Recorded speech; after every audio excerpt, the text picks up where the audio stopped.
Pernah kebayang nggak gimana satu gambar aja bisa menceritakan sebuah kisah yang begitu kompleks? Hari ini, kita akan coba bedah sebuah karton politik dari Indonesia yang persis melakukan itu. Nah, ini dia gambarnya. Sebuah kartun tentang dana desa.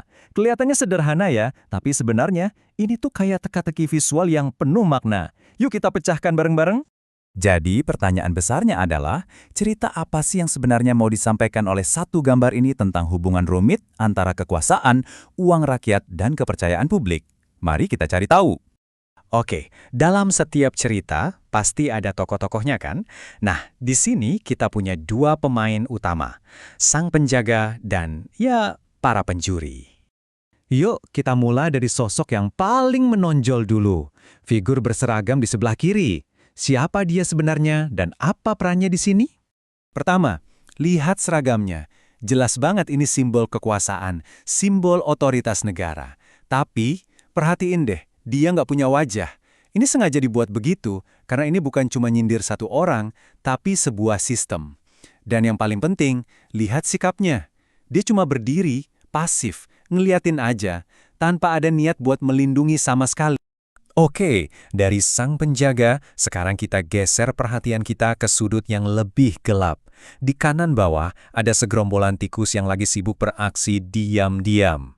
Nah, dalam bahasa kartun politik, tikus itu udah jadi simbol klasik. Mereka itu ya korupsi, ancaman yang nggak kelihatan yang menggerogoti sistem secara perlahan dari dalam.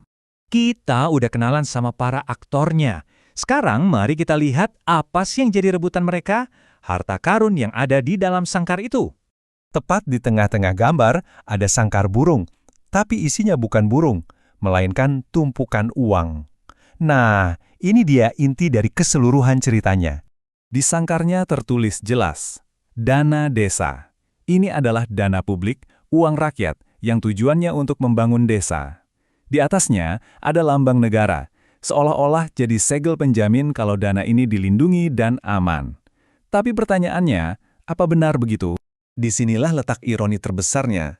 Uang ini kan seharusnya aman di bawah lindungan negara. Tapi kartun ini seakan-akan bertanya ke kita, yakin aman? Apa sangkar ini benar-benar melindungi? Atau jangan-jangan cuma ilusi keamanan aja?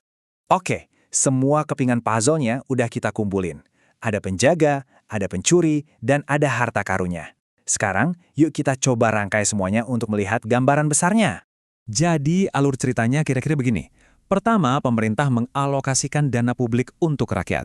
Kedua, negara yang diwakili oleh si pejabat bertugas sebagai penjaganya.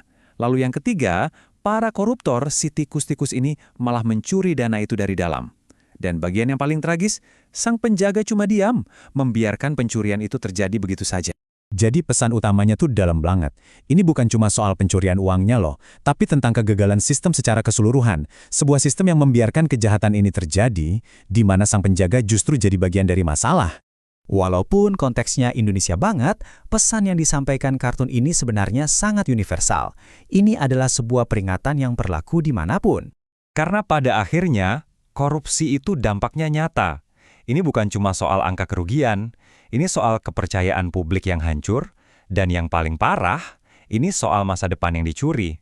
Sekolah yang nggak jadi dibangun, jalanan yang tetap rusak, dan kesehatan yang nggak terjamin. Kartun ini meninggalkan kita dengan satu pertanyaan yang penting untuk direnungkan. Kalau sistem yang seharusnya melindungi kita malah gagal, lalu kita harus minta pertanggungjawaban ke siapa? Dan apa yang bisa kita sebagai masyarakat lakukan?